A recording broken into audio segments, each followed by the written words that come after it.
The snowflakes became larger and larger. At last they looked like large white chickens. All at once they fell aside. The large sleigh stopped, and the person who had been driving got up from the seat. The cloak and the cap were made entirely of snow, and they were worn by a lady, tall and slender and dazzlingly white. It was the Snow Queen. "We have driven fast," she said, "but no one likes to be frozen. Creep under my fur." And placing Cain next to her in the sleigh, she wrapped her cloak around him, and he seemed to be sinking in a snowdrift. "Are you still cold?" she asked, and kissed him on the forehead. Oh, that kiss was colder than ice. It went right through his heart, which was already fast becoming a lump of ice.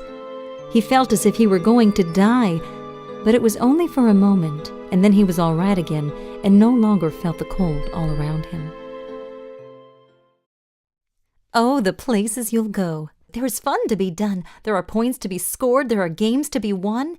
And the magical things you can do with that ball will make you the winningest winner of all. Fame! You'll be famous as famous can be, with the whole wide world watching you win on TV. Except when they don't, because sometimes they won't. I'm afraid that sometimes you'll play lonely games too. Games you can't win because you'll play against you. The little mermaid drew back the purple curtain at the door of the tent and saw the beautiful bride lying with her head on the prince's breast.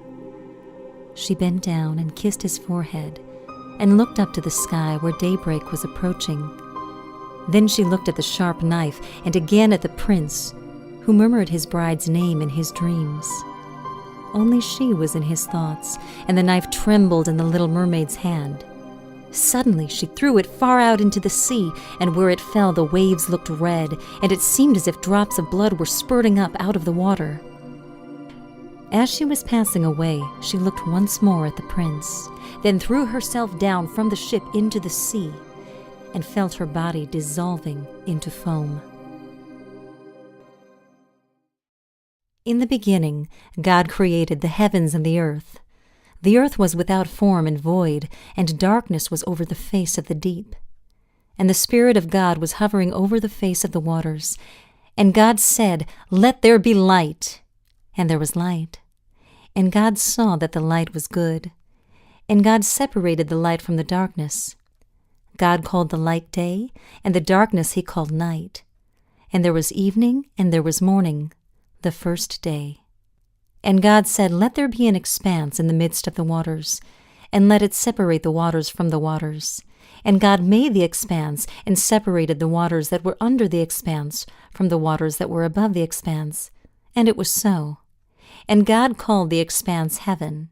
And there was evening, and there was morning, the second day.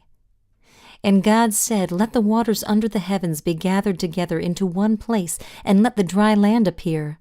And it was so.